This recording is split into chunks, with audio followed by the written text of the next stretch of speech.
Alors, au départ, Thomas avait choisi option cuisine.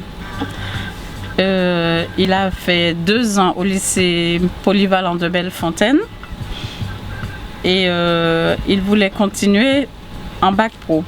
Mais ça ne s'est pas fait, il s'est arrêté au CAP.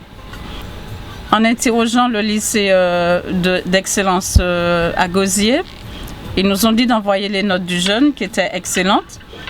Et il a passé 1 an en option barman en Guadeloupe. Son prof, M. Sabas, a envoyé Thomas à Roissy Charles de Gaulle,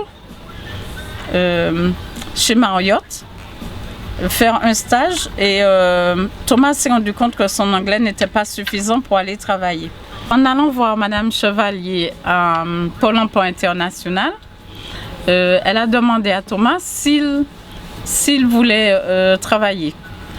Et étant donné qu'il voulait juste se perfectionner en anglais, elle nous a dirigés vers Caribe Langue.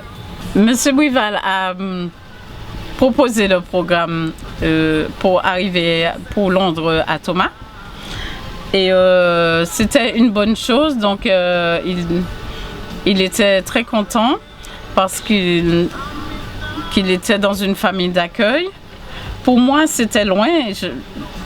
J'appréhendais un peu parce qu'il laissait la famille. J'étais entre deux sentiments. Lâcher mon fils et le laisser vivre sa vie de jeune. Et en même temps, le garder avec moi encore un peu. Étant donné qu'il était dans une famille de l'île Maurice, il pensait qu'il pouvait parler le français tout le temps. Et au bout de 2-3 jours, la famille a fait comprendre que Thomas, tu es là pour l'anglais. Au début, c'était difficile pour lui parce que l'anglais de Londres n'est pas le même que l'anglais qu'il a appris à l'école ou l'anglais de Barbade où il allait en vacances. Il y avait des nationalités différentes. Mais il s'est accroché, il n'a jamais eu... pour lui, il fallait qu'il évolue. Ensuite, il a eu des jobs.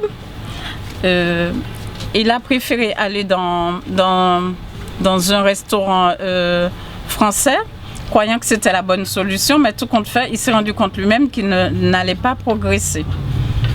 Et il a eu un peu de cafouillage. Bien sûr, les parents sont derrière pour envoyer l'argent qui manque. Thomas a beaucoup évolué. Au début, il n'osait pas parce que son anglais n'était pas au point. Et maintenant, j'ai vu l'évolution dans son langage, dans sa façon de parler. Et il est complètement bilingue aujourd'hui. Maintenant, il travaille dans un établissement qui a 3 étages. Il y a 30 employés et il est barman superviseur dans un étage, sur un étage. Et le conseil que je pourrais donner aux parents, c'est de laisser les enfants partir, de les laisser grandir, tout en ayant contact avec eux, aller les voir de temps en temps et laisser le jeune progresser dans sa vie d'adulte.